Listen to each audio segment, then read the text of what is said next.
walking around so far. Seoul is really pretty. They do a really good job with all their landscaping. There's so much greenery. 지금 이스라엘 국방부와 교육부가 동시에 비상사태를 선포했습니다. 2026년 기준 한국을 찾는 이스라엘인이 전년 대비 무려 513%나 폭증하며 이스라엘 전역에 한국이라는 키워드가 유례없는 국가적 현상으로 떠올랐기 때문입니다. 사건의 발단은 이란과의 전면전 위기 속에서 한국으로 수학여행을 떠났던 하레알 국제학교 수재 20명의 집단 귀국 거부였습니다. 이스라엘의 미래를 짊어질 리더들이 서울 한복판에서 보인 행보는 전 세계 외신들을 경악해 하기에 충분했습니다. 이곳이야말로 야훼께서 약속하신 진짜 땅입니다. 현직 방위군 고위 장성의 딸인 야라는 서울에 도착한 지 단 3일 만에 부모에게 전화해 한국 유학을 선포했고 심지어 귀국 당일에는 한국을 떠나지 않겠다며 숨어버리는 초유의 실종 소동까지 벌였습니다. 도대체 이스라엘 최상위 1% 아이들은 한국에서 무엇을 본 것일까요? 제 이름은 야라입니다. 올해 18살이고 이스라엘의 심장인 텔아비브에서 가장 높고 화려한 펜트하우스에 살고 있습니다. 하지만 저는 18회를 사는 동안 그 눈부신 바다를 단 한 번도 마음 편히 온전히 즐겨본 적이 없습니다. 특히 최근 며칠 동안 그 바다는 저에게 평화의 상징이 아니라 언제 죽음이 날아올지 모르는 공포의 경계선이 되었습니다. 제 아버지는 이스라엘 방위군의 고위 장성이십니다. 구체적인 부대 명칭과 계급은 엄격한 국가 기밀이라 함부로 말씀드릴 수 없지만 아버지는 집에서 침대에 누워 주무실 때조차 허리춤에 실탄이 장전된 글록 권총을 차고 계십니다. 이번 이란과의 군사적 충돌 사태가 터진 이후로는 아예 집에 들어오시지도 못하고 지하의 깊은 벙커 상황실에서 작전을 지휘하고 계시죠. 어머니 역시 글로벌 보안 소프트웨어 회사를 이끄는 최고 경영자이십니다. 두 분의 철저한 통제 아래 저의 삶은 언제나 빈틈없는 경호와 삼엄한 경계의 연속이었습니다. 제가 다니는 하레알 국제학교는 이스라엘의 미래를 짊어질 국가의 최고 엘리트 리더들을 길러내는 명문 기관입니다. 제 단짝 친구 타마르의 아버지는 현직 국회의원이고 늘 붙어 다니는 남학생 노암의 어머니는 대법관이십니다. 우리는 아주 어릴 때부터 무려 4개 국어를 유창하게 구사하도록 훈련받았고 복잡한 미적분과 최고급 프로그래밍 코딩을 배웁니다. 하지만 그 어떤 엘리트 교육보다 더 중요하게 다루어지는 필수 과목은 다름 아닌 실탄 사격술과 화학전, 테러에 대비한 방독면 착용법, 그리고 폭발물 회피 기동 훈련입니다. 외부 사람들은 우리의 화려한 삶을 부러워할지도 모릅니다. 최첨단 빌딩 숲과 막대한 부유함, 그리고 이미 완벽하게 보장된 눈부신 미래까지 모든 것을 다 가졌으니까요. 하지만 우리 자신은 너무나도 뼈저리게 잘 알고 있습니다. 우리는 그저 겉보기에만 번지르르한 화려한 황금 감옥에 갇혀 살아가는 수인들에 불과하다는 것을요. 분위기 좋은 노천 카페에서 친구들과 달콤한 브런치를 먹다가도 테이블 아래 주인 없는 가방이 보이면 그 즉시 먹던 것을 멈추고 현장을 벗어나 폭발물 의심 신고를 해야 합니다. 백화점이나 대형 쇼핑몰 입구에 들어설 때마다 완전 무장을 하고 M16 소총을 든 보안 요원들에게 가방 속을 샅샅이 검사받아야만 겨우 안으로 들어갈 수 있습니다. 우리에게 팽팽한 긴장감과 생존에 대한 지독한 불안은 마치 폐로 들이마시는 공기처럼 너무나도 당연하고 일상적인 것이었습니다. 우리의 졸업반 수학여행 목적지가 결정되던 그날, 교실의 풍경을 저는 아마 죽는 날까지 평생토록 잊지 못할 것입니다. 그날은 이스라엘과 이란 사이의 군사적 긴장이 최고조에 치달아 이란의 대규모 보복, 공습 위협이 속보로 쏟아지던 어느 날이었습니다. 오전 물리학 심화 수업이 한창 진행 중이던 때 고요하던 교실의 공기를 찢어발기듯 날카롭고 섬뜩한 사이렌 소리가 학교 전체에 미친 듯이 울려 퍼졌습니다. 적색경보 발령, 탄도 미사일 접근 중, 전원 즉시 지하 벙커로 대피하라.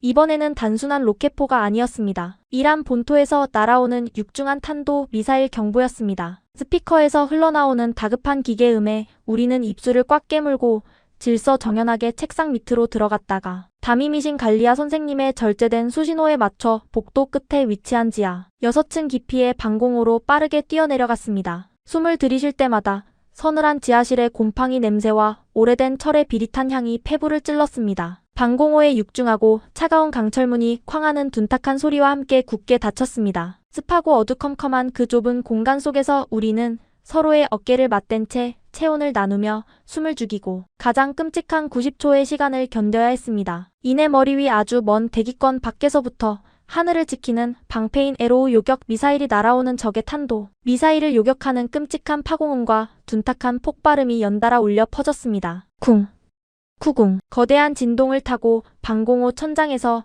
미세한 콘크리트 먼지가 눈처럼 떨어져 내렸습니다. 누군가는 기도를 했고 누군가는 귀를 틀어막았습니다. 바로 그 칠흑 같은 어둠과 뽀얀 먼지 속에서 갈리아 선생님이 굳은 목소리로 입을 여셨습니다. 이번 졸업 수학여행지는 대한민국 서울로 최종 확정되었다. 내일 밤 비행기로 출발한다. 그 순간 벙커 안은 머리 위에서 터지는 미사일 폭발음보다 훨씬 더 거대한 웅성거림으로 가득 찼습니다. 타마르가 믿을 수 없다는 표정으로 핏대를 세우며 외쳤습니다. 선생님, 한국이라고요?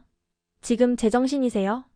중동 전체가 불바다가 되고 영공이 다 다치게 생겼는데 아시아로 간다고요? 게다가 한국은 북한이랑 대치 중인 휴전 국가잖아요. 거기도 머리 위에 핵무기가 있는 나라라고요. 옆에 있던 노암도 거칠게 숨을 몰아쉬며 거들었습니다. 맞아요. 차라리 유럽 알프스 산맥 깊은 곳이나 뉴질랜드처럼 조용하고 평화로운 곳으로 가고 싶어요. 여기서도 맨날 방공호에 처박혀 미칠 지경인데 여행까지 가서 또 군사분계선 코앞에 있는 나라를 가야 하나요? 아이들의 격렬한 불만이 터져나왔습니다. 우리에게 한국은 훌륭한 반도체와 자동차를 만드는 고도로 발전된 나라이기도 했지만 동시에 우리 이스라엘처럼 머리 위에 거대한 적을 두고 전쟁에 짙은 그림자가 드리워진 아주 위험한 화약고라는 인식이 팽배했기 때문입니다. 그날 저녁 며칠 만에 수척해진 얼굴로 집에 잠깐 들르신 아버지께 수학여행 동의서를 내밀었을 때 아버지는 대리석 식탁을 주먹으로 거칠게 내리치며 불같이 화를 내셨습니다. 야라, 네가 지금 상황 파악이 안 되느냐. 지금 우리는 이란과 전면 충돌 직전이야. 국가 비상사태라고. 그런데 하필이면 한국을 가겠다고?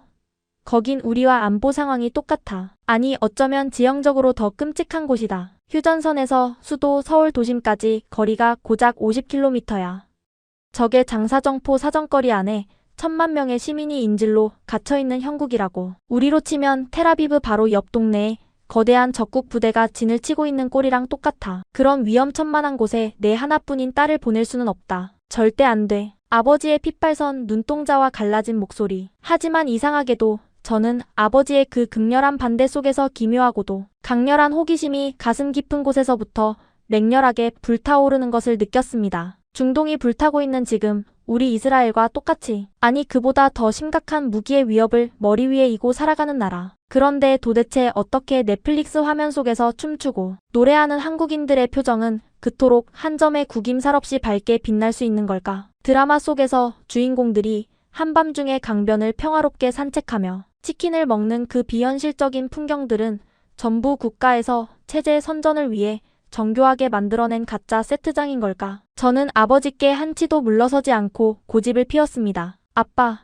저는 그 나라의 평화가 진짜인지 아니면 꾸며진 가짜인지 제 두 눈으로 직접 확인해보고 싶어요. 저도 이제 곧 군복을 입어야 하는 성인이에요. 우리가 목숨을 걸고 지키려는 평화의 진짜 모습이 어떤 건지 제 스스로 판단하고 배울 수 있게 허락해주세요. 밤을 새운 끈질긴 설득 끝에 결국 아버지는 위급 상황 발생 시 그 즉시 이스라엘 대사관으로 도피한다는 엄격한 서약서를 제게 받고 나서야 무거운 허락을 내리셨습니다. 한국으로 출발하기 전날 밤 제가 가방에 챙긴 것은 예쁜 원피스나 뷰티 유튜버들이 쓰는 화장품이 아니었습니다. 저는 커다란 캐리어에 가장 깊숙하고 은밀한 곳에 군사용 정밀 위치 추적기를 단단히 챙겨 넣었습니다. 행여나 테러리스트에게 납치될 상황에 대비해 여권의 빳빳한 속지 사이사이에는 고액권의 달러, 비상금을 얇게 펴서 숨겼습니다. 누군가를 끊임없이 의심하고 최악의 전시 상황을 대비하는 것, 그것이 제가 18회 동안 뼈저리게 배워온 세상의 진짜 모습이었으니까요. 출국 당일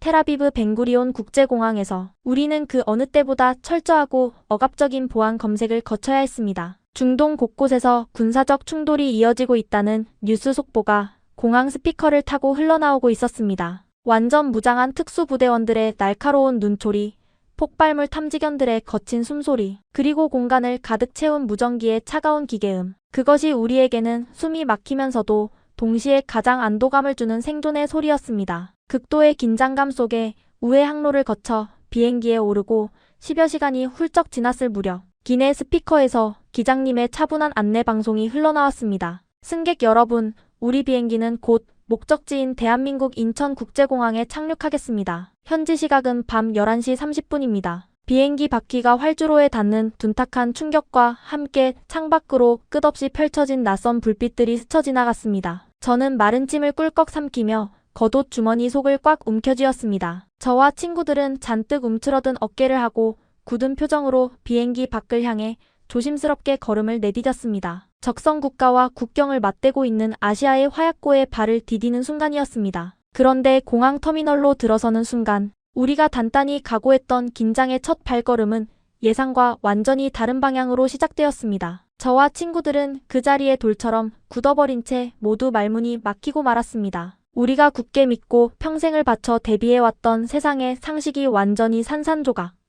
나는 거대한 충격이 바로 그 환하게 빛나는 공항 한복판에서부터 우리를 덮치고 있었습니다. 타마르가 제 팔을 강하게 움켜쥐며 턱을 벌린 채 속삭였습니다. 야라, 여기 진짜 지구 맞아? 가장 먼저 우리의 눈을 사로잡은 것은 압도적인 빛의 향연이었습니다. 방공호의 어두컴컴한 백열등 불빛과 야간 등화관제로 어두침침한 텔아비브의 밤에만 익숙해져 있던 우리에게 인천국제공항의 첫인상은 그야말로 시각적인 충격 그 자체였습니다. 천장은 아득하게 높았고 끝없이 펼쳐진 바닥은 대리석인지 거울인지 구분이 안 될 정도로 투명하게 반짝거렸습니다. 하지만 그 화려한 시설보다 우리에게 더 큰 공포와 경악을 안겨준 것은 전혀 다른 곳에 있었습니다. 야라, 무장군인은 다 어디 있는 거야?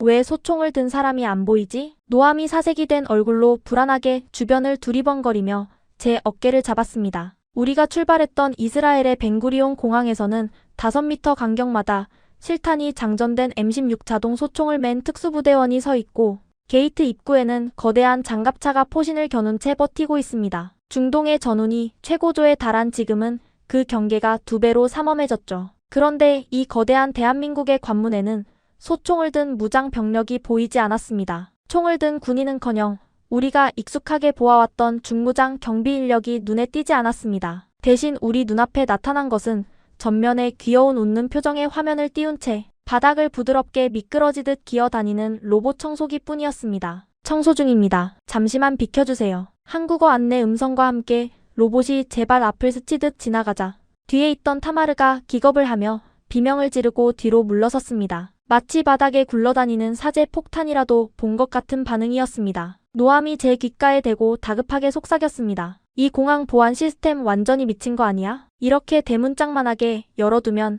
테러범이 가방에 생화학 무기나 폭탄을 숨겨 들어와도 누가 제지하겠어. 여긴 북한이랑 전쟁 중인 나라 맞아? 저도 마른 침을 삼키며 고개를 끄덕였습니다. 이렇게 거대한 국가 핵심 시설의 보안 방식이 우리와 이토록 다르다니. 한국인들은 집단으로 안전 불감증에 걸린 게 분명하다고 생각했습니다. 극도의 불안감을 가슴에 품고 우리는 입국 심사대로 향했습니다. 까다롭고 고압적인 질문 세례를 예상했습니다. 이스라엘 여권을 내밀면 전 세계 어느 공항에서나 요주의 인물로 분류되어 따로 취조실로 불려가거나 짐을 모조리 뒤집어 까는 굴욕을 겪어야 하니까요. 군 복무는 마쳤느냐? 폭발물이나 총기를 다룰 줄 아느냐?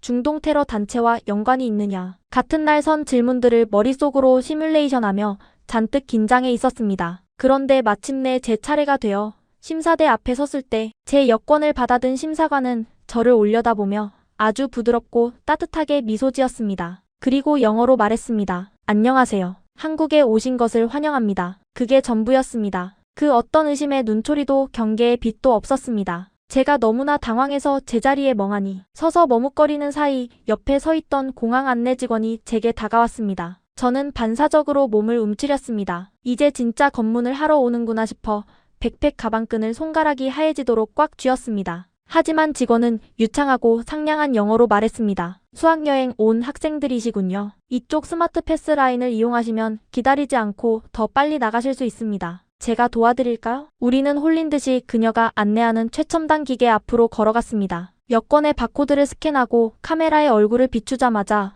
유리 게이트가 1초도 안 되어 스르륵 열렸습니다. 너무나 빠르고 너무나 부드러웠습니다. 이 거대한 공항에서 우리를 통제하는 것은 험악한 표정으로 총을 든 군인이 아니라 완벽하게 설계된 보이지 않는 최첨단 시스템이었습니다. 권위적이고 강압적인 억압이 아니라 조용하고 친절하지만 그물망처럼 빈틈없는 관리 그 자체였습니다. 수화물을 찾는 컨베이어 벨트 앞에 도착했을 때 우리는 다시 한번 경악을 금치 못했습니다. 상단 전광판에 수화물 도착 예정 시간 3분 후라고 선명하게 적혀 있었는데 정말로 초침이 정확히 3분을 가리키는 순간 제 캐리어가 벨트를 타고 미끄러져 나왔습니다. 행여나 누가 내 짐을 훔쳐갈까봐 카트 손잡이를 잔뜩 힘주어 쥐고 주변 사람들을 노려보던 제 자신이 한없이 부끄러워지고 민망해질 정도였습니다. 모든 수속을 마치고 공항 밖으로 나왔습니다. 한국의 밤 기후는 뺨을 얼얼하게 할 만큼 차가웠지만 묘하게 상쾌했습니다. 대기하고 있던 대형 리무진 버스에 짐을 싣고 푹신한 자리에 몸을 뉘었습니다. 버스가 거대한 바다를 가로지르는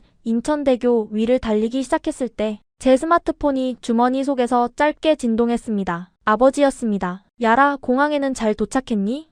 주변에 위험해 보이는 요소는 없었고 공항 내부의 무장 경비 병력은 대략 몇 명이나 배치되어 있더냐. 우리 쪽 상황이 지금 매우 안 좋다. 긴장을 늦추지 마라. 저는 아버지의 문자를 보고 잠시 멍하니 액정 화면을 바라보았습니다. 아버지는 지금 이 순간에도 깊은 지하 벙커 작전 상황실에서 숨막히는 레이더 모니터를 바라보며 제 안위를 걱정하고 계실 것입니다. 저는 창밖을 내다보았습니다. 평화롭게 잠든 것 같으면서도 찬란하게 깨어 숨쉬고 있는 한국의 거대한 밤 풍경을 눈에 담으며 천천히 답장을 적어 내려갔습니다. 아빠, 여기는 제가 알던 세상이랑 너무 달라요. 총을 든 군인이 안 보여요. 경찰차의 사이렌 소리도 전혀 들리지 않고요. 그런데 아빠, 정말 이상하게도 3중 철조망이 쳐진 텔아비브의 우리 집보다 여기가 훨씬 더 안전하다는 느낌이 들어요. 전송 버튼을 누르고 깊은 숨을 내쉬었습니다. 버스는 화려한 불빛이 춤추는 서울 도심을 향해 맹렬하게 달리고 있었습니다. 그리고 우리의 버스가 서울의 심장부인 강남대로에 진입한 지 불과 30분도 채 지나지 않아 저는 제 두 눈을 의심하게 만드는 충격적인 장면을 목격했습니다. 새벽 1시가 넘은 시간 길거리 한복판이었습니다. 짧은 치마를 입고 귀에 무선 이어폰을 낀 젊은 여자가 혼자서 스마트폰 화면을 보며 태연하게 걸어가고 있었습니다. 주변에 일행이나 경호원도 없는데 그녀는 전혀 주의를 경계하지 않았습니다. 선생님, 저기 좀 보세요. 저 여자 지금 혼자 걷고 있는 거 맞죠? 제 외침에 타마르와 노암도 창문에 얼굴을 바짝 대고 밖을 내다보았습니다. 우리 이스라엘에서는 상상도 할 수 없는 일입니다. 백주 대낮에도 여성 혼자 걷는 것은 표적이 되기 십상이며 특히 지금 같은 국가 비상사태에는 야간 통행 자체가 목숨을 건 도박이니까요. 아니, 전 세계 어느 선진국을 가도 새벽 1시에 여성이 저토록 무방비한 상태로 번화가를 걷는 것은 불가능에 가깝습니다. 그 순간 제 심장이 미친 듯이 뛰기 시작했습니다. 이것은 제가 18해 동안 꿈꿔왔지만 지구상에 감히 존재하지 않는다고 굳게 믿었던 완벽한 자유의 풍경이었습니다. 잠시 후 우리는 숙소인 호텔에 도착했습니다. 짐을 풀고 침대에 누웠을 때 시계는 이미 새벽 2시를 가리키고 있었습니다. 시차 때문이기도 했지만 아까 강남대로에서 본 그 비현실적인 풍경이 머릿속을 떠나지 않아 도무지 잠이 오지 않았습니다. 그때 침묵을 깬 건 제 배꼽시계였습니다. 꼬르륵. 옆 침대에 누워 천장을 바라보던 타마르가 키득거리며 웃었습니다. 야라, 나도 배고파 죽겠어. 비행기에서 기내식 먹은 게 전부잖아. 우리 뭐 좀 먹을까? 야, 이 시간에 문 연 곳이 어디 있어? 텔아비브에서도 새벽 2시엔 술집 빼고 다 닫잖아. 게다가 여긴 외국이야. 밖에 나가는 건 너무 위험해. 아까 버스 타고 오면서 봤잖아. 불 켜진 가게들 엄청 많던데 배고파서 도저히 못 자겠어. 우리는 혹시나 하는 마음에 인솔교사인 갈리아 선생님 방의 문을 조심스럽게 노크했습니다. 선생님도 아직 깨어 계셨습니다. 선생님, 저희 너무 배가 고파서 그런데 호텔 바로 앞 편의점이라도 잠깐 다녀오면 안 될까요? 호텔 바로 건너편이니까 괜찮겠지. 하지만 절대 딴 길로 새지 말고 20분 안에 무조건 돌아와야 한다. 수상한 사람이 보이면 즉시 호텔 안으로 뛰고. 선생님의 허락을 받고 로비로 내려온 우리는 호텔의 회전문을 나서자마자 그 자리에 우뚝 멈춰 섰습니다. 차가운 밤 공기와 함께 피부에 와닿은 것은 지독한 낯선 안정감이었습니다. 어두침침한 골목이나 으슥한 사각지대는 없었습니다. 가로등은 대낮처럼 환하게 불을 밝히고 있었고 거리 곳곳에 있는 24시간 편의점들이 마치 바다의 등대처럼 안도감의 불빛을 뿜어내고 있었습니다. 우리는 조심스럽게 호텔 바로 건너편에 있는 편의점의 유리문을 열고 들어갔습니다. 어서 오세요. 아르바이트생으로 보이는 젊은 남자가 스마트폰을 보다가 고개를 숙여 인사했습니다. 우리는 잔뜩 주눅든 채로 매장 안으로 들어갔습니다. 진열대에는 수십 가지 종류의 컵라면, 오색 찬란한 김밥, 빵, 그리고 신선한 우유와 음료수가 빈틈없이 꽉꽉 채워져 있었습니다. 이게 다 뭐야? 음식 쌓여있는 것 좀 봐. 당장 전쟁이 터져서 방공호에 갇혀도 여기서 1년은 거뜬히 버티겠다. 노암이 감탄하며 삼각김밥을 집어들었습니다.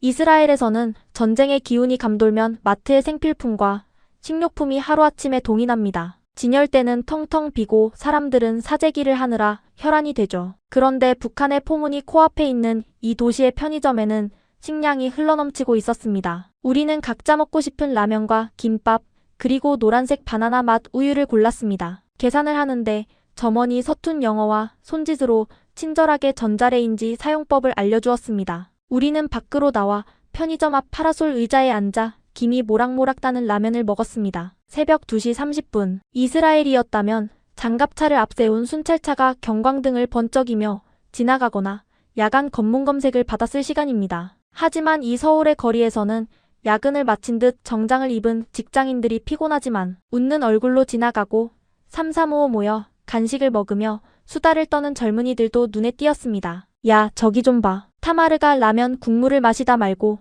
손가락으로 길 건너편을 가리켰습니다. 편의점에서 조금 떨어진 골목 초입에 있는 작은 가게였습니다. 간판에는 아이스크림 할인점이라고 적혀 있었습니다. 화려한 네온 사인이 번쩍이고 문이 활짝 열려 있었지만 이상하게도 가게 안에는 사람의 그림자가 보이지 않았습니다. 호기심과 경계심이 동시에 발동한 우리는 라면 그릇을 치우고 그 수상한 가게로 조심스럽게 다가갔습니다. 문 안으로 발을 들이자 경쾌한 팝송 음악 소리가 들렸습니다. 그런데 정말로 점원이 없었습니다. 카운터는 텅 비어 있었고 거대한 냉동고들만 윙윙거리는 기계음을 내며 돌아가고 있었습니다. 실례합니다. 안에 아무도 없으세요? 제가 조심스럽게 영어로 불렀지만 돌아오는 대답은 없었습니다. 우리는 서로의 창백한 얼굴을 쳐다보았습니다. 뭐야, 여기 진짜 주인 없는 가게야? 화장실 갔나? 우리는 가게 안을 빙 둘러보았습니다. 수백 개의 아이스크림과 과자들이 주인을 기다리듯 가지런히 진열되어 있었습니다. 그런데 계산대 위에는 직원을 대신하는 네모난 기계 덩어리, 키오스크만 덩그러니 놓여 있었습니다. 그때 노암이 심각하게 굳은 표정으로 제 팔을 강하게 잡아 끌었습니다. 야, 당장 나가자. 이거 느낌이 너무 안 좋아. 왜 그래? 이건 완벽한 함정이야. 세상에 주인이 감시하지 않는 가게가 어디 있어. 폭발물이 숨겨져 있는 미끼거나 아니면 우리 같은 외국인들을 도둑으로 몰아넣으려는 함정 수사야. 이스라엘에서 주인 없는 공간은 무조건 죽음의 지대라고 배웠잖아. 저기 위를 봐. 감시 카메라가 우리 움직임을 다 찍고 있어. 빨리 여기서 나가야 돼. 노암의 다급한 목소리에 제 등골도 서늘해졌습니다. 맞습니다. 누군가가 감시하지 않는 열린 상점에 물건이 가득하다는 건 논리적으로 도저히 말이 안 되는 상황이었습니다. 깡패들이 들이닥쳐서 물건을 다 훔쳐가거나 기계를 부숴버리면 어쩌려고 이렇게 무방비로 내버려 둔단 말인가요? 우리가 잔뜩 겁을 먹고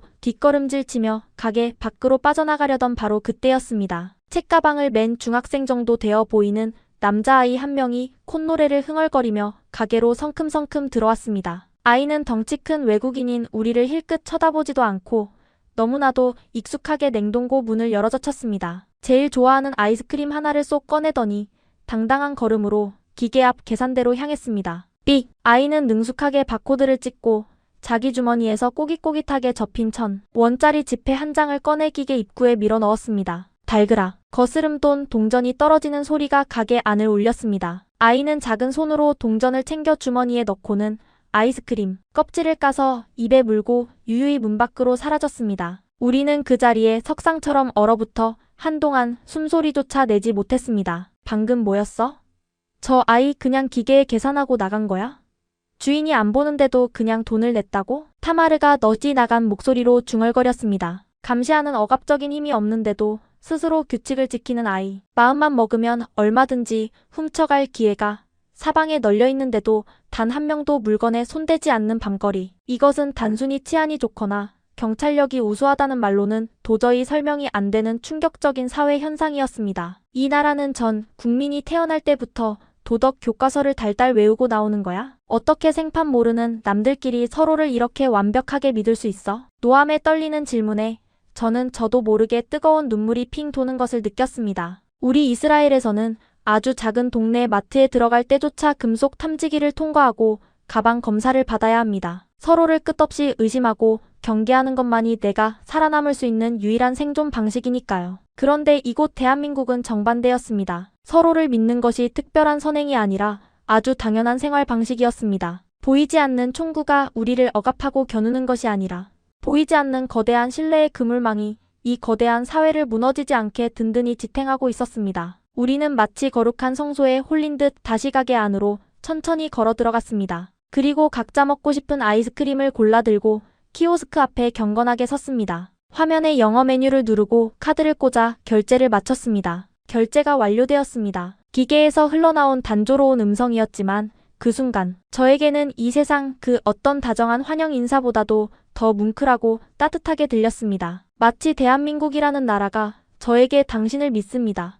이곳은 안전합니다. 라고 속삭여주는 것 같았으니까요. 호텔로 돌아오는 길, 제 손에 들린 아이스크림의 온도는 차가웠지만 제 가슴속은 주체할 수 없이 뜨겁게 타오르고 있었습니다. 하르가 아이스크림을 크게 한 입 베어 물며 하늘을 올려다보고 중얼거렸습니다. 야라, 나 진짜로 여기서 살면 매일 밥 먹는 신경 안정제 약 끊을 수 있을 것 같아.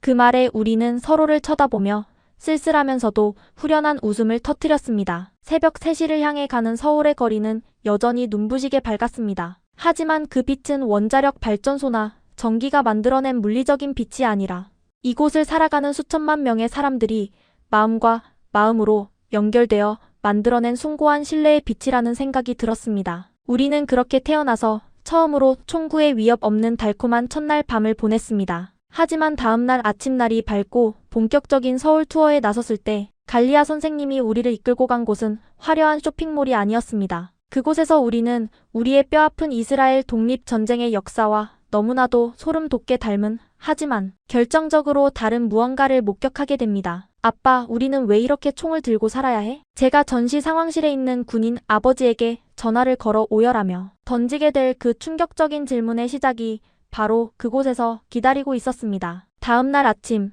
눈부신 아침 햇살이 호텔 방의 암막 커튼 틈새로 쏟아져 들어왔습니다. 어젯밤 무인 아이스크림 가게에서 겪었던 그 비현실적인 충격과 달콤함이 아직 입가에 맴도는 듯 했습니다. 우리는 설레는 마음으로 버스에 올라탔습니다. 갈리아 선생님은 평소의 엄격한 표정 대신 무언가 깊은 의미를 품은 듯한 오묘한 미소를 지으며 마이크를 잡으셨습니다. 자, 아이들아. 오늘은 너희에게 아주 특별한 곳을 보여줄 것이다. 세상 사람들은 우리 이스라엘과 대한민국을 흔히 아시아의 형제 국가라고 부른단다. 그저 지리적으로 주변이 온통 적국으로 둘러싸여 있어서 그런 별명이 붙은 걸까? 오늘 우리는 그 진짜 이유를 아주 뼈저리게 확인하게 될 거다. 우리를 태운 대형 버스는 화려한 유리 빌딩 숲을 지나 서울의 중심부인 용산으로 향했습니다. 차창 밖으로 끝없이 이어지는 웅장한 마천루와 바쁘게 걸음을 재촉하는 수많은 인파를 보며 이 화려하고 활기찬 도시가 전쟁과 무슨 상관이 있다는 것인지 도무지 이해할 수 없었습니다. 하지만 잠시 후 버스가 거대한 광장 앞에 멈춰 섰을 때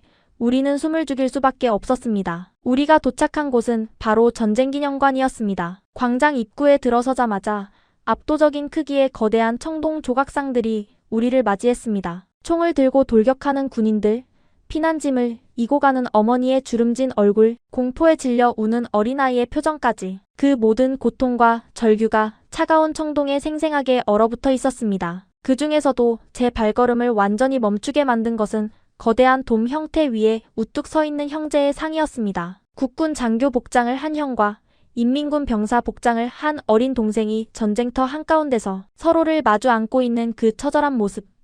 총을 버리고 서로의 체온을 느끼며 오열하는 그 조각상을 올려다보는 순간 제 가슴 한구석이 날카로운 칼에 베인 것처럼 깊게 찌릿했습니다. 우리 이스라엘 역시 팔레스타인 사람들과 그리고 주변의 거대한 아랍 국가들과 수십 년째 끊임없이 피를 흘리며 싸우고 있으니까요. 어쩌면 우리도 저 조각상 속의 슬픈 형제들처럼 본질적으로는 같은 땅을 공유하는 인간이면서도 서로의 심장에 총부리를 겨누는 비극의 굴레에 갇혀있는 것은 아닐까 하는 무거운 생각이 뇌리를 스쳤습니다. 숙연해진 발걸음으로 전시실 안쪽 깊숙한 곳으로 들어갔습니다. 흑백 사진과 낡은 군복, 그리고 핏자국이 선명한 철모들이 70여 년 전의 참상을 증언하고 있었습니다. 6월 25일 새벽, 북한의 전면적인 기습 남침, 불과 3일 만에 수도 서울 함락.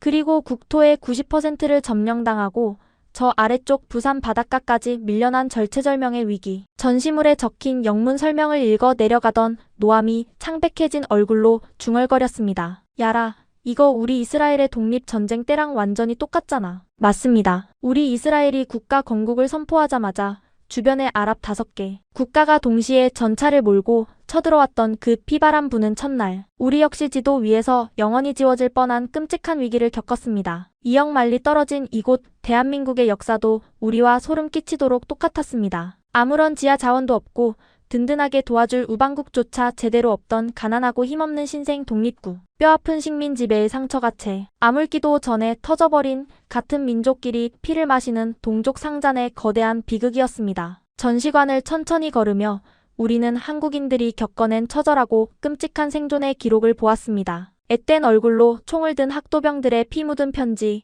총알이 관통한 녹슨 수통, 그리고 모든 것이 불타 무너져 내려 완벽한 폐허가 되어버린 흑백 사진 속의 서울. 그 사진 속의 지옥 같은 풍경은 불과 몇 시간 전 우리가 버스를 타고 지나왔던 최첨단 도시 서울과는 도저히 같은 공간이라고 믿을 수 없을 만큼 완벽하게 다른 세상이었습니다. 갈리아 선생님이 눈시울이 붉어진 채로 저희를 돌아보며 말씀하셨습니다. 이 나라 사람들은 아무것도 남지 않은 그 새카만 잿더미 위에서 다시 시작했단다. 우리 할아버지 세대가 황량한 사막에서 맨손으로 오렌지 나무를 키우며 기적처럼 나라를 세웠듯이 이들 역시 피와 땀, 그리고 꺾이지 않는 맨주먹으로 지금 우리가 보고 있는 저 눈부신 기적을 만들어낸 거야. 저는 무거운 발걸음을 옮겨 전사자들의 이름이 빼곡하게 새겨진 전사자 명비 회랑으로 나갔습니다. 끝도 없이 거대하게 이어진 검은 대리석 벽면 위로 수십만 개의 이름들이 침묵 속에 빛나고 있었습니다. 그 수많은 희생의 이름들이 바로 지금 이 순간 우리가 서 있는 평화롭고 찬란한 서울을 무너지지 않게 받치고 있는 가장 거대하고 튼튼한 기둥처럼 느껴졌습니다. 바로 그때였습니다. 제 주머니 속에서 짧고 강한 진동이 울렸습니다. 군용 암호화 통신망을 통한 아버지의 영상 통화였습니다. 저는 숨을 깊게 들이마시고 화면을 열었습니다. 액정 화면 속 아버지는 흙먼지가 묻은 전투복을 입은 채 수많은 작전 지도가 번쩍이는 지하 벙커 상황실을 등지고 앉아 계셨습니다. 아버지의 눈 밑에는 피로의 흔적인 짙은 그림자가 깊게 패어 있었습니다. 야라, 별일 없이 잘 지내고 있니? 거긴 위험한 조짐은 없고 지금 우리 쪽 상황이 급박하게 돌아가고 있어. 영공 통제가 강화되었고 긴장을 늦추지 마라. 아버지의 거칠고 다급한 목소리. 평소에 저였다면 짜증 섞인 목소리로 투덜거렸겠지만 그날은 목구멍이 턱 막혀 도무지 말이 나오지 않았습니다. 제 눈앞에 넓게 펼쳐진 눈부시도록 평화로운 서울의 맑은 하늘과 스마트폰 화면 속에 갇힌 채 언제 죽음이 닥칠지 몰라 극도로 긴장한 아버지의 피곤한 얼굴이 너무나도 잔인하게 대조되었기 때문입니다. 아빠, 저 지금 여기 전쟁기념관에 와 있어요. 그래, 거기도 우리 이스라엘의 야드바셈 추모관처럼 아주 슬프고 끔찍한 기억이 묻힌 곳이겠구나. 아버지는 화면 너머로 낮게 한숨을 쉬며 담담하게 말씀하셨습니다. 저는 떨리는 손으로 스마트폰의 방향을 돌려 전사자들의 이름이 새겨진 검은 대리석 벽면을, 그리고 저 멀리 광장에서 웃으며 뛰어노는 한국의 어린아이들을 아버지께 보여드렸습니다. 아빠, 근데 여기는 뭔가 완전히 이상해요. 여기도 우리랑 똑같이 휴전 중인 나라잖아요. 뉴스에서는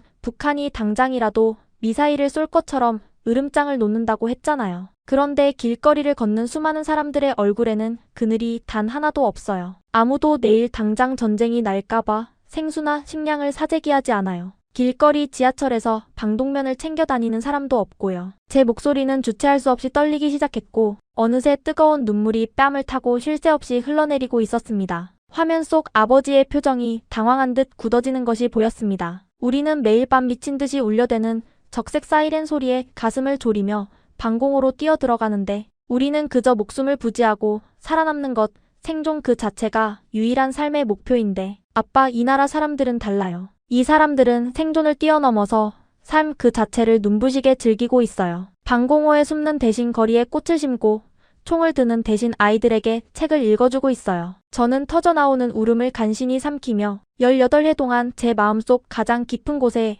억눌러왔던 질문을 마침내 아버지의 심장을 향해 던졌습니다. 아빠, 어쩌면 우리가 여태껏 싸워왔던 방식이 근본적으로 틀린 건 아닐까요? 오직 강력한 무력과 총칼로만 우리의 평화를 지킬 수 있다는 아버지의 생각이, 우리 이스라엘의 그 오만한 믿음이 애초부터 완전히 틀려먹었던 건 아닐까요? 스마트폰 화면 너머 지하 벙커 상황실에 앉아 계신 최고위 장성. 제 아버지는 한동안 아무런 대답도 하지 못하셨습니다. 화면이 멈춘 것이 아닐까 착각할 정도로 길고도 무거운 침묵이 흘렀습니다. 아버지의 흔들리는 눈동자 너머로 레이더 화면의 붉은 불빛들이 전멸하고 있었습니다. 이윽고 아버지는 천천히 고개를 떨구며 아주 작고 갈라진 목소리로 하지만 제 가슴을 강하게 때리는 진심을 토해내셨습니다. 야라, 네 말이 맞을지도 모른다. 지금 네가 그곳에서 두 눈으로 보고 있는 것. 총을 들지 않아도 두 발 뻗고 잠들 수 있는 세상. 매일 밤 방공호로 도망치지 않아도 되는 평범한 일상. 사실은 그게 바로 아빠가 내 청춘과 목숨을 다 바쳐서라도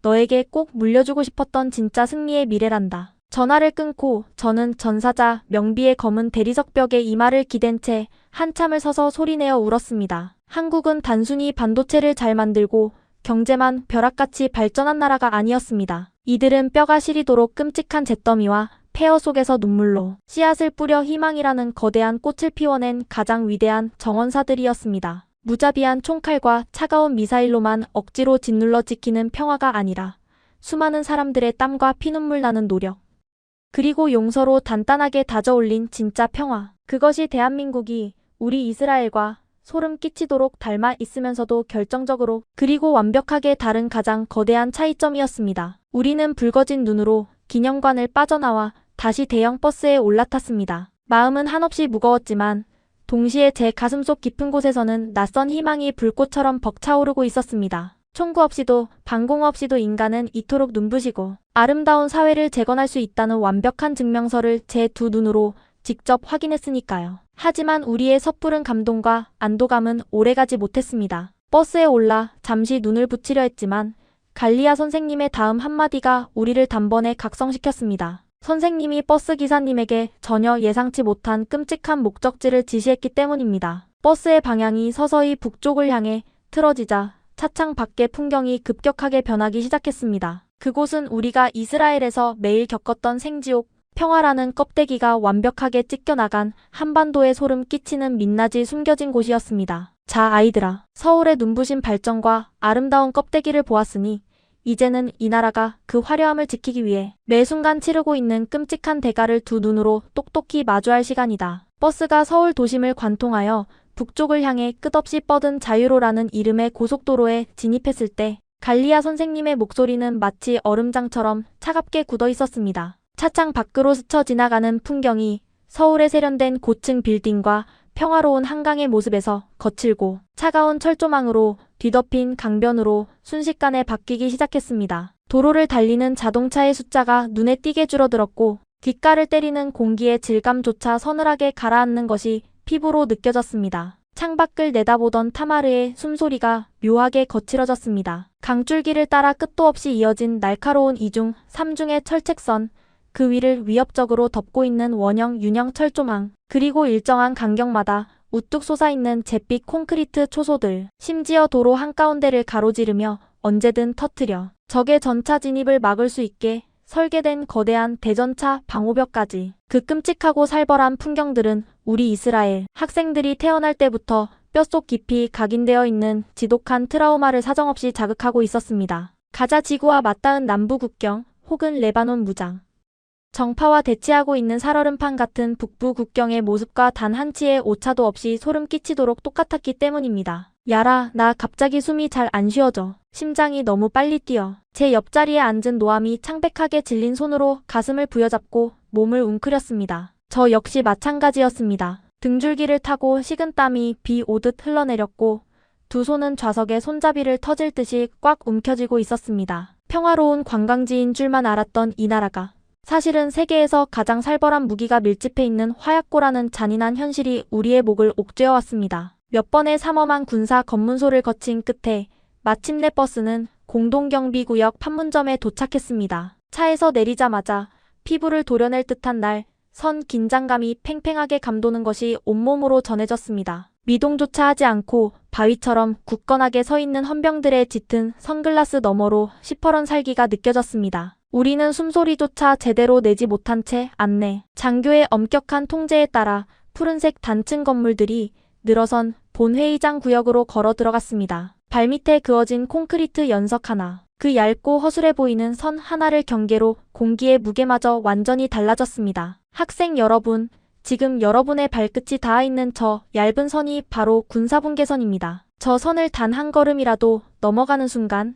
여러분은 대한민국이 아닌 북한의 영토에 서게 되는 것입니다. 통역관의 서늘한 목소리에 우리는 일제히 발밑을 내려다보았습니다. 그리고 천천히 고개를 들어 맞은편을 바라본 순간 심장이 그대로 바닥으로 쿵 하고 곤두박질 치는 것을 느꼈습니다. 불과 10여 미터 앞 잿빛 건물 계단 위에서 회갈색 군복을 입은 북한군 병사들이 망원경을 들고 우리를 짐승처럼 빤히 노려보고 있었습니다. 그들의 등 뒤로는 언제든 불을 뿜을 수 있는 수천 문의 장사정포와 미사일이 서울을 향해 장전되어 있다는 사실을 우리는 너무나도 잘 알고 있었습니다. 그곳은 평화의 공간이 아니었습니다. 그 숨막히는 고요함은 전쟁이 완전히 끝났음을 의미하는 것이 아니라 잠시 방아쇠를 당기는 손가락을 멈추고 70년째 서로의 목줄을 쥐고 있는 극도로 위험한 일시정지 상태일 뿐이었습니다. 적의 살기가 10m 앞에서 피부를 태울 듯 쏟아지는 이 끔찍한 공포는 아이언돔의 보호 아래 살아가던 우리 이스라엘의 긴장감보다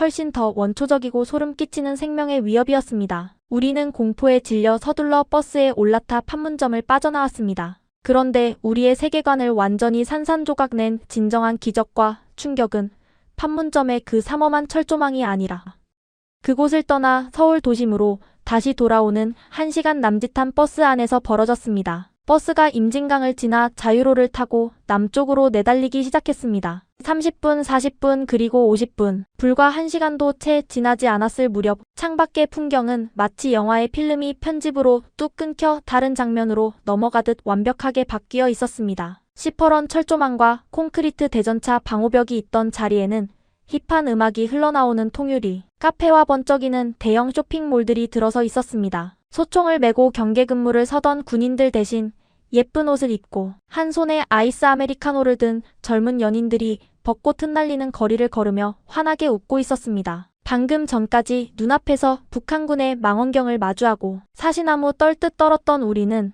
이 지독하게 이질적이고 비현실적인 공간의 연속성에 완전히 넋을 잃고 말았습니다. 이게 도대체 말이 돼?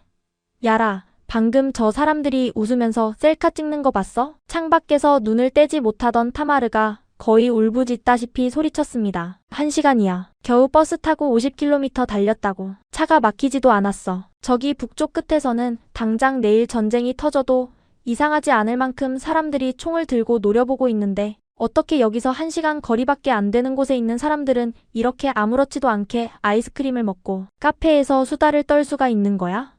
이 사람들은 뇌 구조가 어떻게 생겨먹은 거야? 노암 역시 양손으로 머리를 감싸쥐며 경악을 금치 못했습니다. 그의 말이 맞습니다. 우리 이스라엘에서는 국경지대의 긴장감이 그 즉시 사회 전체의 혈관을 타고 퍼져 일상을 완전히 잠식해버립니다. 국경에서 70km 떨어진 텔아비브 한복판에서도 적의 로켓이 발사되면 그 즉시 온 도시의 사이렌이 울리고 사람들은 마시던 커피를 집어 던지고 짐승처럼 방공호로 기어 들어갑니다. 우리는 단 한순간도 그 전쟁의 공포를 일상과 분리해낸 적이 없습니다. 하지만 이곳 대한민국은 달랐습니다. 물리적인 거리는 우리보다 훨씬 가깝고 쏟아질 화력은 비교조차 할 수 없을 만큼 압도적인데도 불구하고 한국인들은 그 끔찍한 공포를 자신들의 평범한 일상 안으로 절대 끌어들이지 않았습니다. 머리 위에는 핵폭탄을 이고 불과 50km 앞에는 세계 최대 규모의 재래식 군대가 진을 치고 있지만 그들은 오늘 점심에 어떤 맛집을 갈지 이번 주말에 어떤 영화를 볼지 고민하며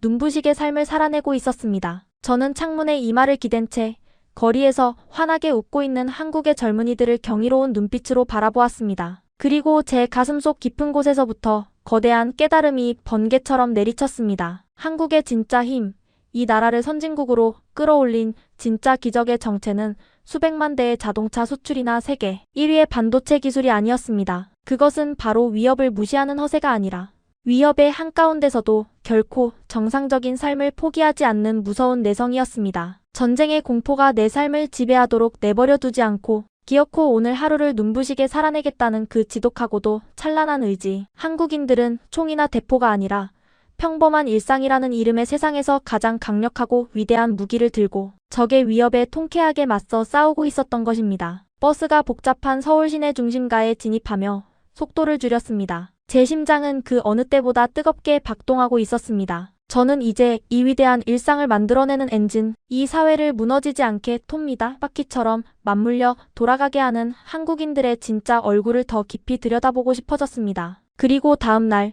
우리는 화려한 지상 세계를 잠시 떠나 수백만 명의 시민들이 얽히고 설켜 살아가는 서울의 지하 세계로 내려가게 됩니다. 그곳에서 우리는 법이나 경찰의 통제 따위는 감히 범접할 수 없는 인간의 가장 높은 이성과 양심이 만들어낸 지하철 안의 모세의 기적을 두 눈으로 똑똑히 목격하게 됩니다. 그것은 무기로 무장한 군대보다 훨씬 더 질서 정연하고 위대한 시민들의 행진이었습니다. 판문점의 서늘한 철조망과 서울 도심의 눈부신 평화가 공존하는 그 기적 같은 간극을 목격한 다음 날, 우리는 화려한 빌딩 숲의 지상 세계를 잠시 벗어나 수백만 명의 서울 시민들이 매일같이 얽히고 설켜 살아가는 거대한 지하 세계로 발걸음을 옮겼습니다. 갈리아 선생님은 우리에게 한국 사회를 가장 밑바닥에서부터 든든하게 지탱하고 있는 진짜 엔진, 바로 보이지 않는 시민의식의 끝판왕을 경험하게 해주겠다고 하셨습니다. 오후 6시 퇴근 시간이 막 시작된 강남의 어느 거대한 지하철역 입구로 내려가자마자 우리는 엄청난 시각적,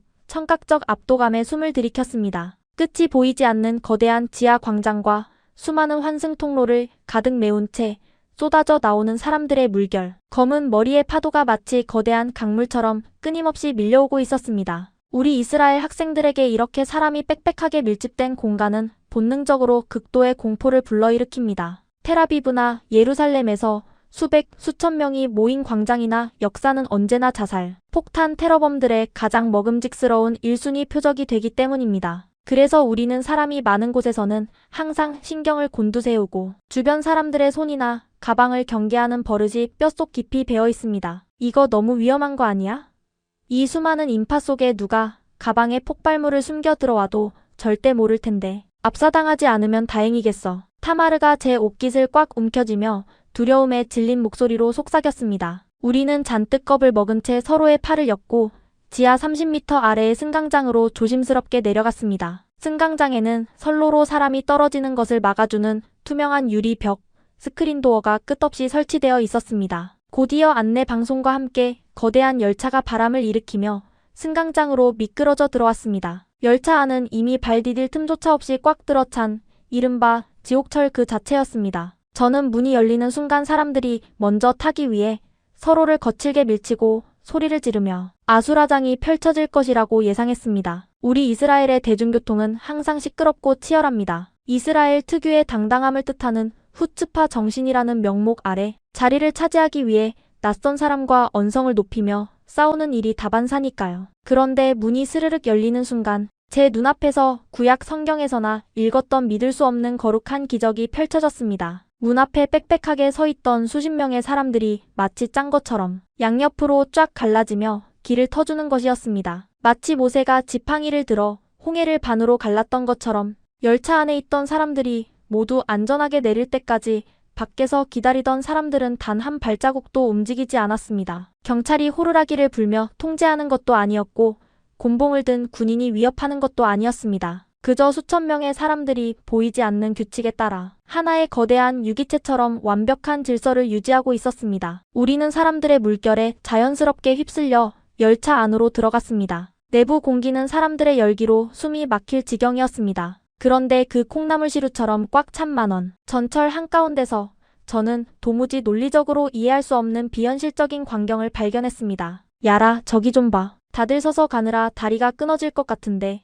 왜 저기 딱 한 자리는 텅텅 비어있는 거야? 노암이 턱을 벌린 채 손가락으로 가리켰습니다. 발을 뻗을 틈도 없는 그 복잡한 공간에 분홍색으로 칠해진 좌석 하나가 완벽하게 비워져 있었습니다. 좌석 바닥과 등받이에는 임산부를 배려하는 표시가 선명하게 그려져 있었습니다. 제 바로 앞에서 무거운 서류 가방을 들고 땀을 뻘뻘 흘리는 넥타이, 차림의 직장인도 굽 높은 구두를 신고 피곤한 기색이 역력한 젊은 여성도 그 빈자리에는 절대 눈길조차 주지 않았습니다. 이스라엘이었다면 빈자리는 그 즉시 전쟁터가 되었을 것입니다. 내가 오늘 얼마나 힘들었는지 목소리를 높여 증명하는 사람만이 앉을 자격이 주어지니까요. 하지만 한국인들은 누가 지켜보지 않아도 당장 내 다리가 퉁퉁 부어올라 터질 것 같아도 그 자리를 마치 건드려서는 안 되는 신성한 성역처럼 비워두고 있었습니다. 혹시라도 언제 탈지 모르는 이름 모를 임산부와 새 생명을 위해서 자신의 당연한 권리와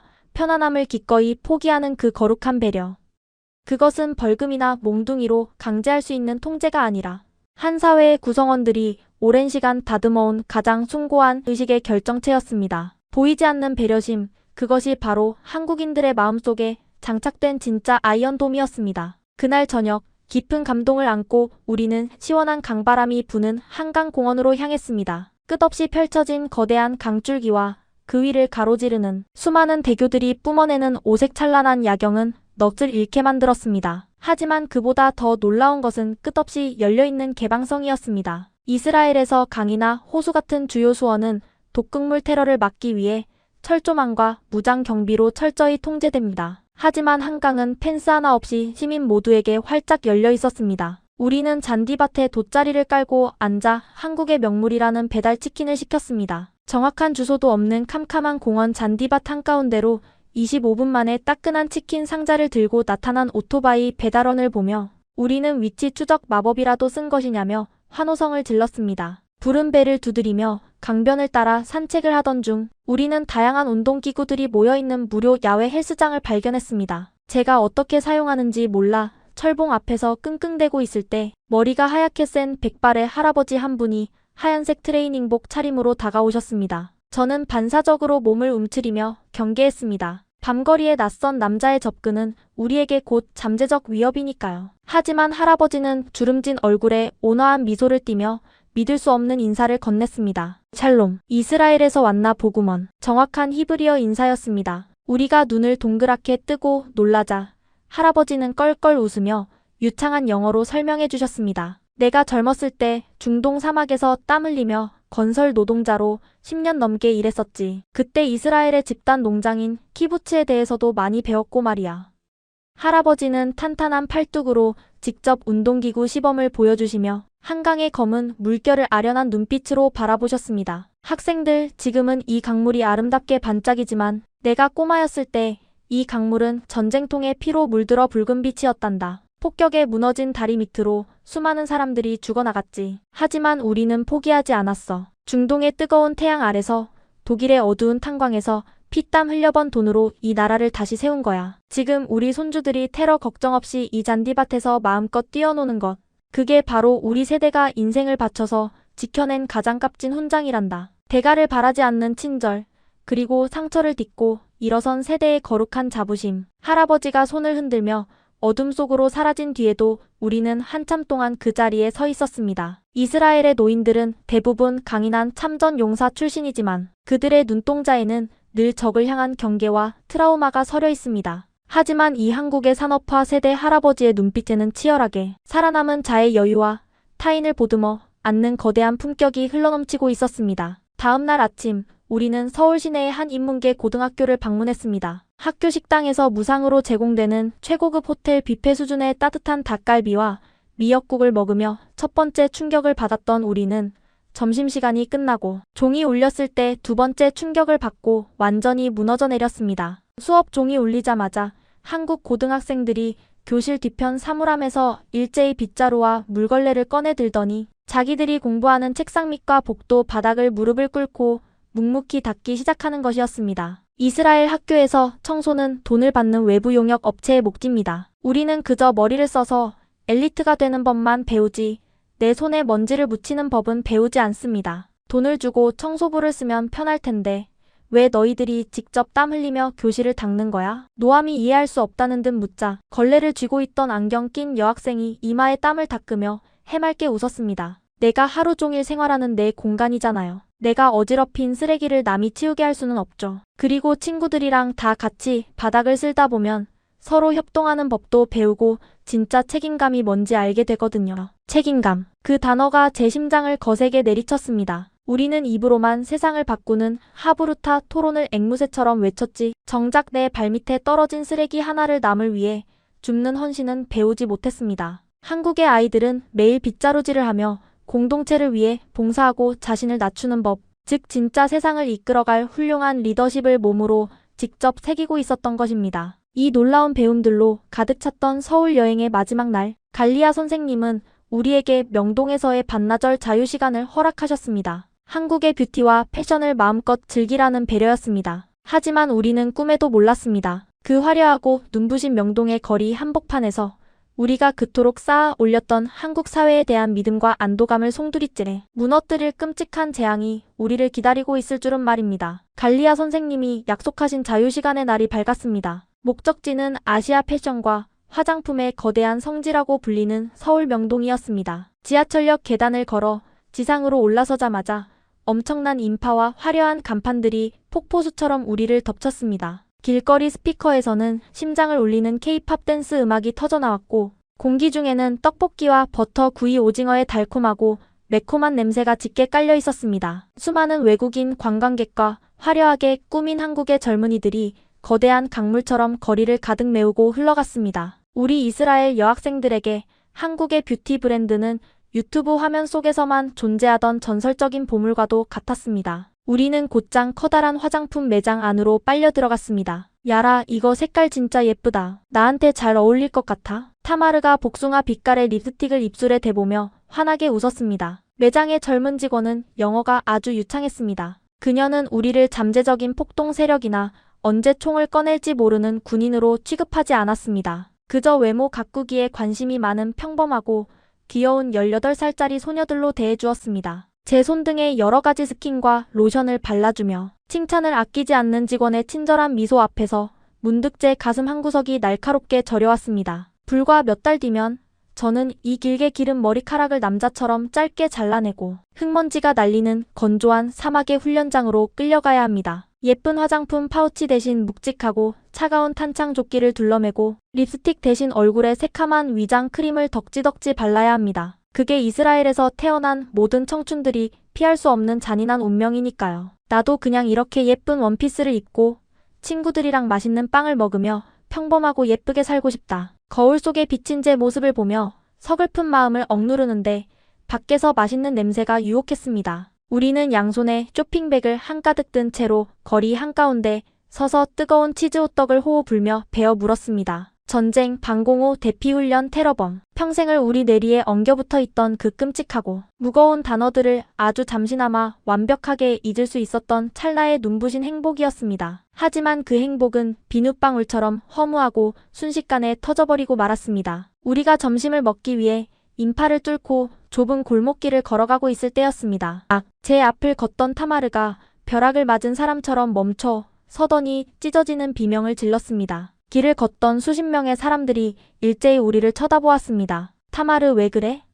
벌레라도 밟았어? 없어. 지갑이 없어졌어. 내 가방 지퍼가 열려 있다고. 순간 우리 주변의 공기가 빙점 아래로 얼어붙었습니다. 타마르의 열려있는 크로스백 안은 텅 비어 있었습니다. 그녀의 두꺼운 분홍색 가죽 지갑 안에는 신용카드 그리고 비상금으로 환전해둔 현금 50만 원이 고스란히 들어있었습니다. 이스라엘 소녀들에게 외국 한복판에서의 분실은 곧 생존이 박탈되는 거대한 재앙을 의미합니다. 특히 우리의 머릿속에 각인된 이스라엘식 사고방식에서 수만 명이 붐비는 거리. 한복판에서 지갑이 사라졌다는 것은 100% 누군가 고의로 훔쳐갔다는 뜻이었습니다. 게다가 주인 없이 길바닥에 떨어진 지갑이나 가방은 폭발물 처리반이 출동해 로봇으로 폭파해버리거나 반경 100m를 전면 통제하는 무시무시한 테러 의심 물품으로 취급받습니다. 누군가 우연히 주었다 하더라도 그 안에 든 거액의 현금을 보고 돌려줄 리가 만무했습니다. 어떻게 나 카드도 없고 현금도 없어. 아까 그 좁은 화장품 골목에서 누군가 내 어깨를 치고 지나갔어. 분명히 소매치기범의 짓이야. 타마르는 길바닥에 털썩 주저앉아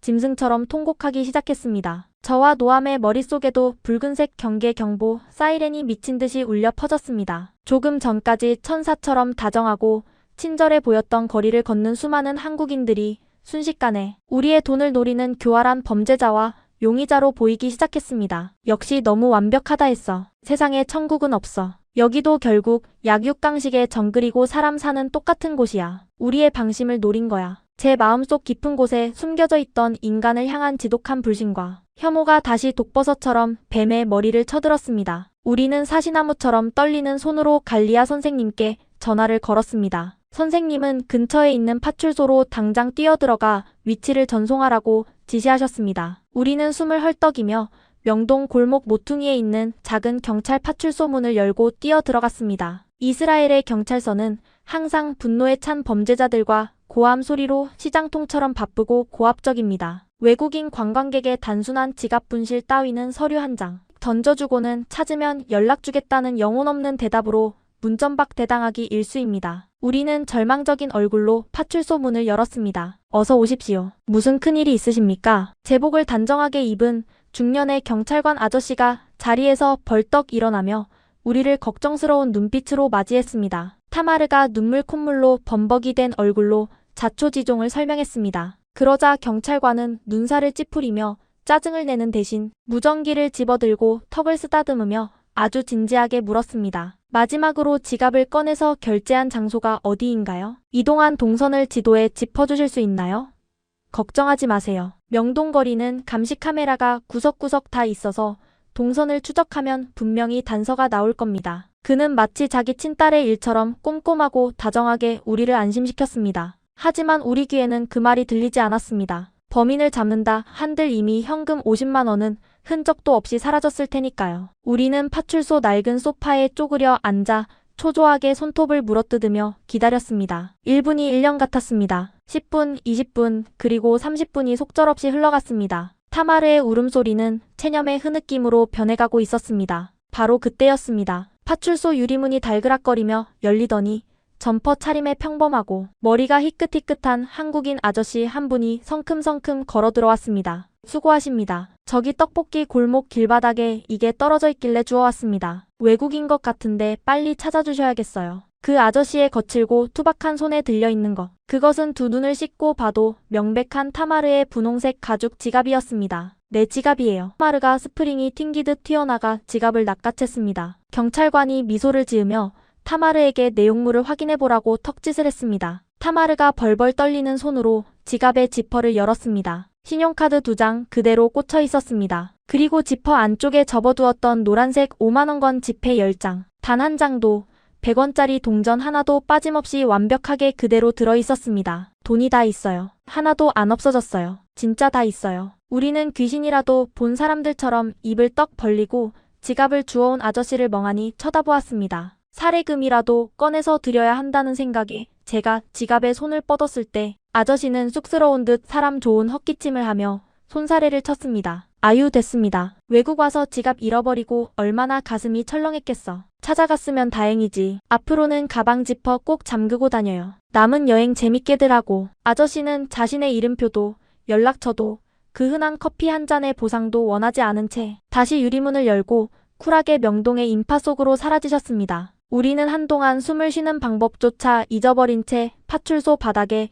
우두커니 서 있었습니다. 수만 명의 낯선 타인들이 어깨를 부딪히며 지나가는 번화가 길바닥에 돈 뭉치가 든 지갑을 떨어뜨렸는데 30분 만에 내용물 하나 건드리지 않은 채 그대로 돌아왔다. 이것은 제가 배운 물리학이나 통계학의 확률로는 도저히 계산될 수 없는 완벽한 기적이었습니다. 경찰관 아저씨가 따뜻한 녹차 3잔을 타서 우리 손에 쥐어주며 부드럽게 웃었습니다. 많이 놀랐죠?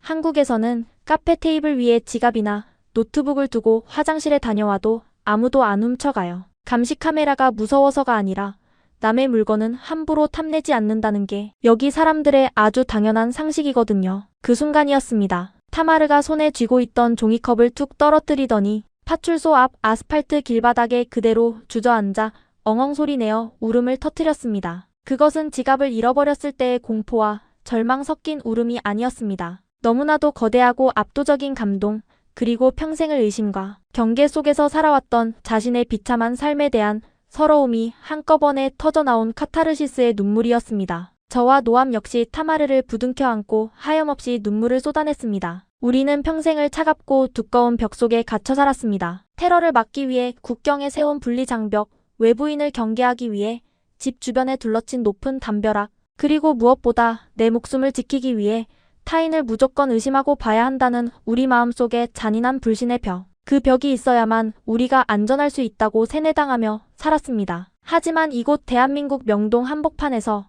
그 견고했던 불신의 벽이 이름 모를 평범한 시민의 따뜻한 손길 한 번에 와르르 무너져 내렸습니다. 타인의 약점과 불행을 이용해 내 이득을 취하는 것이 아니라 넘어진 자를 일으켜 세워주고 잃어버린 것을 때가 없이 찾아주는 위대한 인간성에 대한 예의.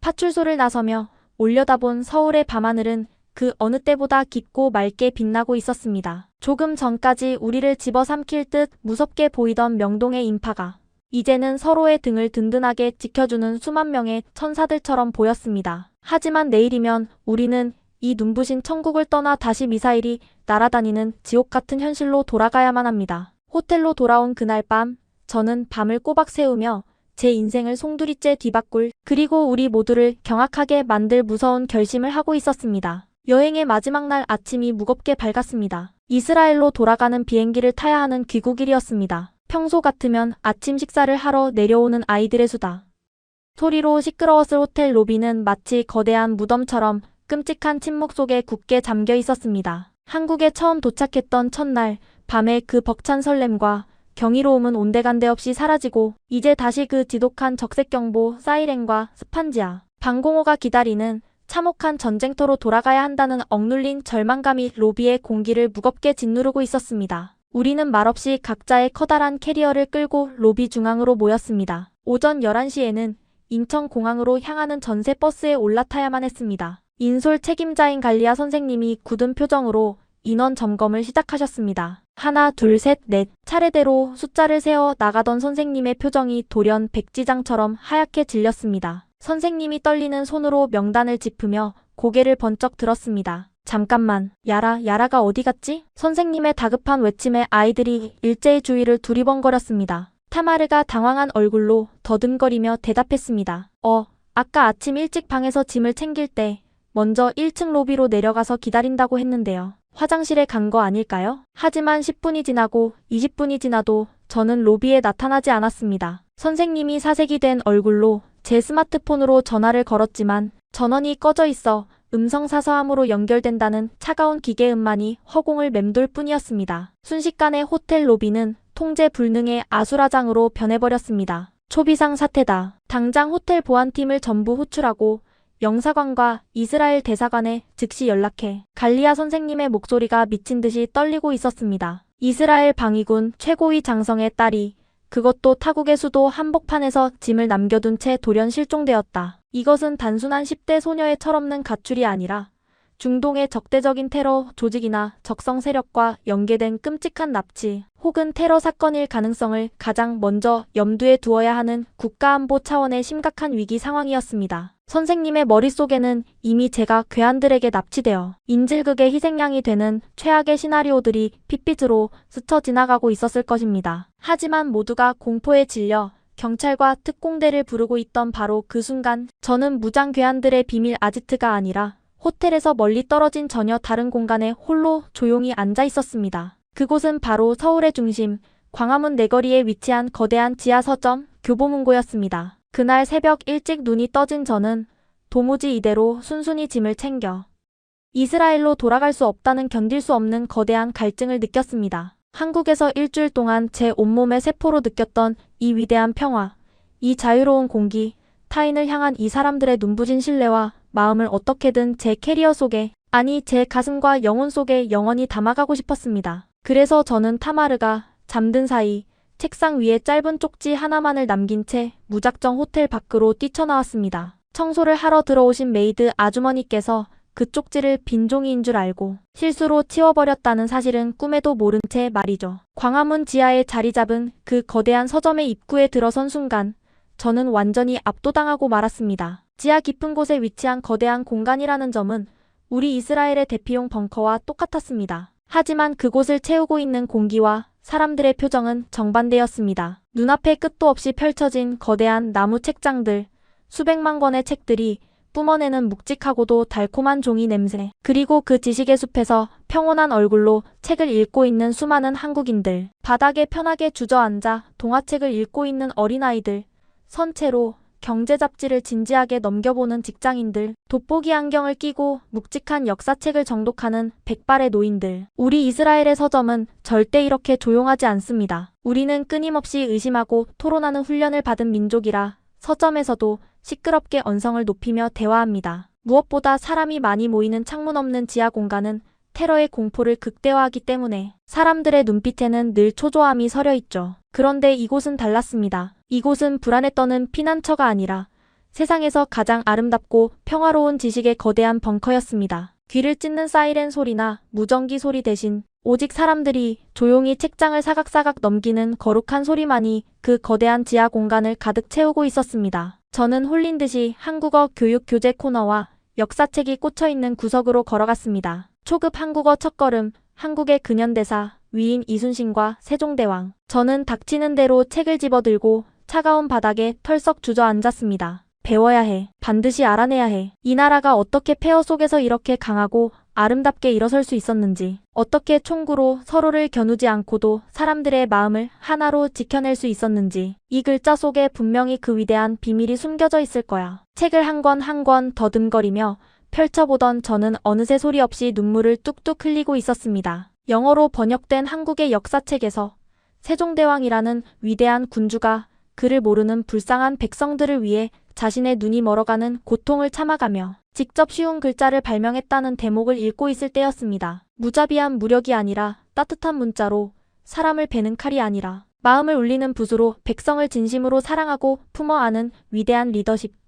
우리 아버지는 훌륭한 군인이십니다. 나라와 가족을 지키기 위해 적의 심장을 어떻게 뚫어야 하는지, 어떻게 하면 더 효율적으로 적을 죽일 수 있는지를 평생토록 밤낮 없이 고민하신 분입니다. 하지만 이 대한민국의 위대한 리더들과 시민들은 어떻게 하면 적을 죽일까가 아니라 어떻게 하면 타인을 살릴 수 있을까를 고민하며 70년을 살아온 사람들이었습니다. 스마트폰의 배터리가 방전되어 까맣게 꺼진 줄도 모른 채 시간의 흐름조차 완전히 잊은 채로 저는 서점 구석 바닥에 웅크리고 앉아 있었습니다. 노트에 한글 자음과 모음을 서툰 손가락으로 꾹꾹 눌러 따라 그리며 맹세하고 또 맹세했습니다. 반드시 다시 올 거야. 꼭 다시 돌아와서 이 위대한 언어를 제대로 배우고 이 나라의 숭고한 정신을 우리 이스라엘에 심을 거야. 바로 그때였습니다. 누군가 제 어깨를 거칠게 하지만 아주 간절하게 꽉 부여잡았습니다. 야라. 화들짝 놀라 고개를 들어보니 온몸이 땀으로 흠뻑 젖어 머리카락이 엉망으로 헝클어진 갈리아 선생님과 2명의 한국 경찰관 아저씨들이 숨을 헐떡이며 제 앞에 서 있었습니다. 선생님의 두 눈은 핏줄이 터질 듯이 붉게 충혈되어 있었습니다. 선생님, 너 도대체 여기서 뭐 하는 거야? 우리가 널 잃어버린 줄 알고 얼마나 지옥 같은 시간을 보냈는지 알아? 선생님은 제 등짝을 때리며 화를 내시는 대신 그대로 바닥에 털썩 무릎을 꿇고 주저앉아 저를 부서져라, 와라 끌어안고 짐승처럼 펑펑 오열하기 시작하셨습니다. 경찰관 아저씨가 무전기에 대고 한국어로 상황을 전파하며 놀란 제 머리를 따뜻하게 쓰다듬어 주었습니다. 명동부터 광화문까지 이어지는 수천 대의 방범용 감시 카메라 동선을 추적해 저를 기적처럼 찾아낸 것이었습니다. 저는 제 무릎 위와 바닥에 산더미처럼 쌓여있는 책들을 가리키며 눈물 콧물, 범벅이 된 얼굴로 엉엉 울먹였습니다. 죄송해요 선생님. 도망치려던 게 아니었어요. 나쁜 사람들에게 납치된 것도 아니고요. 그냥 이걸 가져가고 싶었어요. 총알과 방독면 대신 진짜 사람을 살리는 이 대한민국의 위대한 마음을 제 캐리어에 담아가고 싶었어요. 제 무릎 위에는 초급 한국어 첫걸음이라는 두꺼운 교재 한 권과 영문판, 한국의 역사라는 책이 소중하게 안겨 있었습니다. 선생님은 제 품에 안긴 그 책들을 보시더니 흐르는 눈물을 소매로 거칠게 닦아내고는 저를 단단하게 일으켜 세우셨습니다. 그래, 가자 야라. 비행기 시간 늦겠다. 네가 가슴에 안고 있는 그 책들은 선생님이 사주마.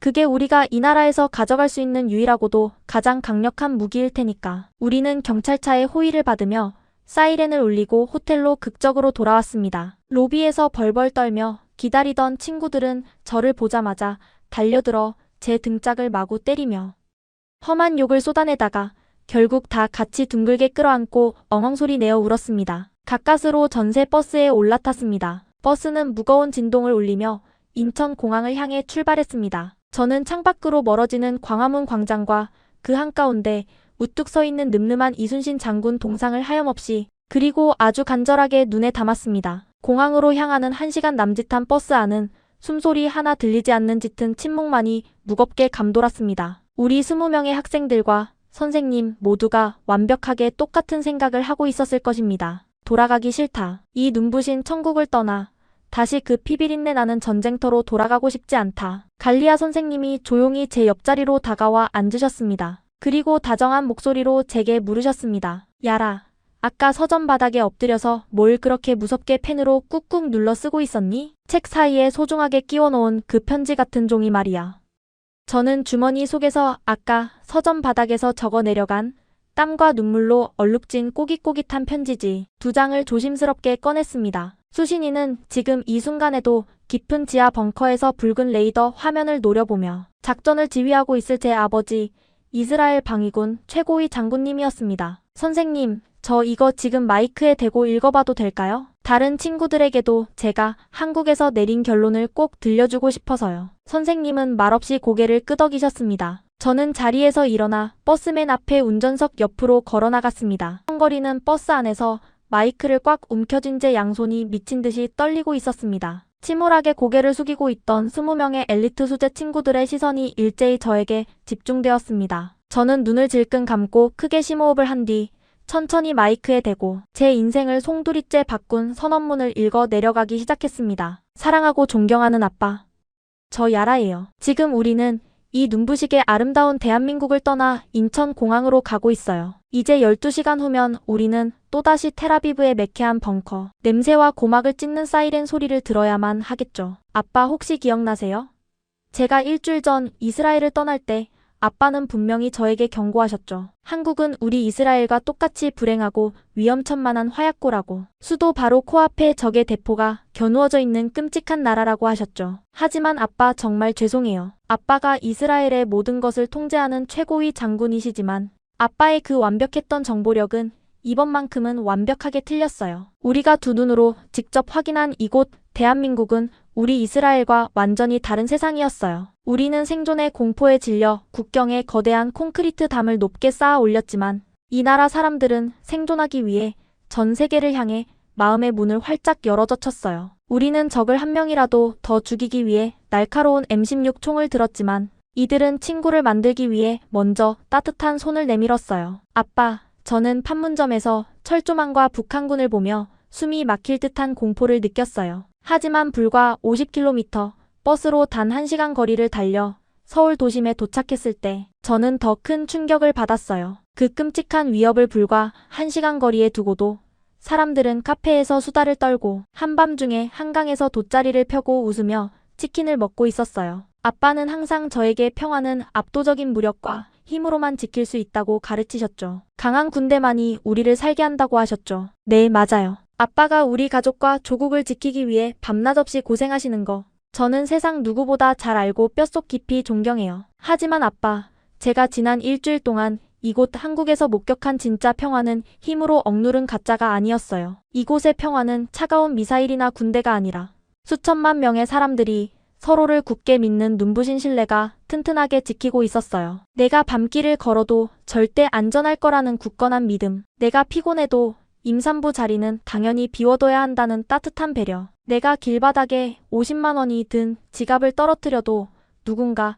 반드시 파출소에 가져다 줄 거라는 그 위대한 믿음. 그 보이지 않는 시민들의 양심과 신뢰가 우리 이스라엘의 수천 대의 탱크와 아이언, 돈보다 1000배 만배는 더 든든하고 강력하게 이 사회를 지켜내고 있었어요. 아빠, 저는 태어나서 처음으로 방독면 없이 깊은 숨을 쉬는 것 같았어요. 제 어깨를 평생 짓누르던 그 잔인한 긴장과 억압이 사라진 자리에 진짜 인간다운 자유가 가득 채워졌어요. 그냥 총 없는 세상에서 평범한 18살 소녀가 되어 새벽에 라면을 먹고 화장품을 고르고 책을 읽는 평범한 일상이 사람을 이토록 미치도록 행복하게 만드는 것인지 저는 18해 만에 처음으로 알게 되었어요. 그래서 아빠, 저 부탁이 있어요. 아니, 이건 제 결심이에요. 저를 다시 이 위대한 대한민국으로 꼭 보내주세요. 전쟁이 무서워서 비겁하게 도망치는 게 절대 아니에요. 저는 정말로 배우고 싶어졌어요. 아무것도 없는 잿더미와 폐허 속에서 어떻게 사람의 힘만으로 이런 품격 있는 선진국을 만들었는지, 어떻게 전쟁의 미움 대신 타인을 배려하는 정을 심을 수 있었는지, 저는 그 기적의 비밀을 한국어로 공부해서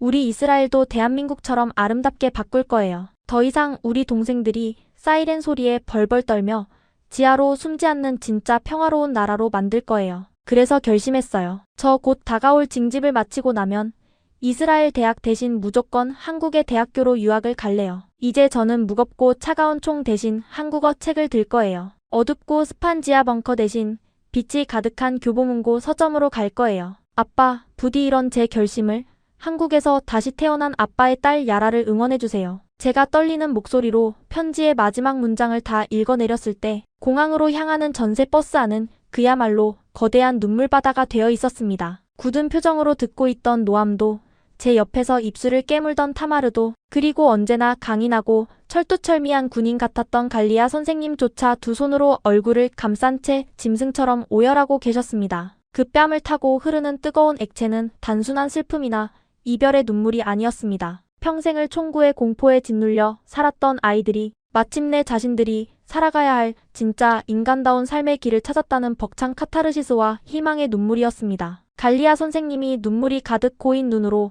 제 손에서 마이크를 건네받으셨습니다. 선생님의 목소리는 심하게 젖어 갈라져 있었습니다. 야라, 그리고 우리 사랑하는 학생 여러분. 선생님이, 그리고 이스라엘의 우리 어른들이 너희에게 정말로 미안하다. 어른들의 옹졸한 두려움이 너희에게 가르친 세상은 너무나도 잔인하고 비좁았어. 너희가 지난 일주일 동안 대한민국에서 두 눈으로 똑똑히 본 그 모든 기적이 전부 맞다. 우리가 100년 동안 부르짖었던 총칼보다 한국이 70년 동안 땀 흘려 증명해낸 이 배려와 신뢰가 정답일지도 몰라. 이스라엘로 돌아가면 선생님이 내 직을 모두 걸고서라도 교육부 장관에게 정식으로 보고서를 올릴게. 너희가 한국에서 목격한 이 경이롭고 위대한 품격을 우리 학교의 어린 후배들도 똑같이 배울 수 있도록 교육과정을 바꾸겠다고 선생님이 약속하마. 선생님의 굳은 약속에 아이들이 눈물을 닦아내며 뜨거운 박수와 환호를 보냈습니다. 우리는 다 함께 고개를 돌려 버스 창밖을 내다보았습니다. 거대한 바다를 가로지르는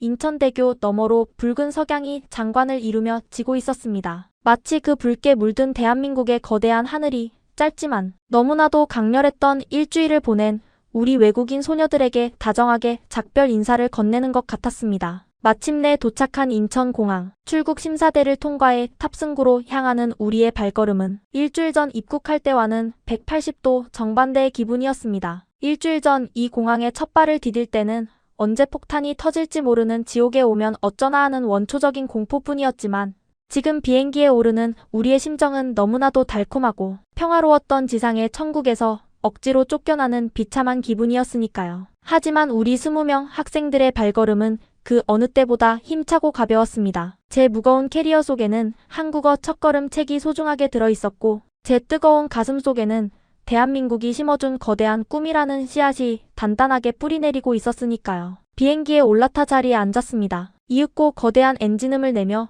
비행기가 한국의 땅을 박차고 밤하늘로 힘차게 날아올랐습니다. 창밖으로 별의 강물처럼 반짝이는 서울의 눈부신 야경이 점점 작게 멀어져 갔지만 그 따뜻한 신뢰의 빛은 제 마음속에 영원히 꺼지지 않는 눈부신 등대처럼 굳게 자리 잡았습니다. 여러분, 지금까지 이스라엘 방위군 최고위 장성의 딸 야라와 하레알, 국제학교 엘리트 학생들의 기적 같은 서울 여행기를 함께 하셨습니다.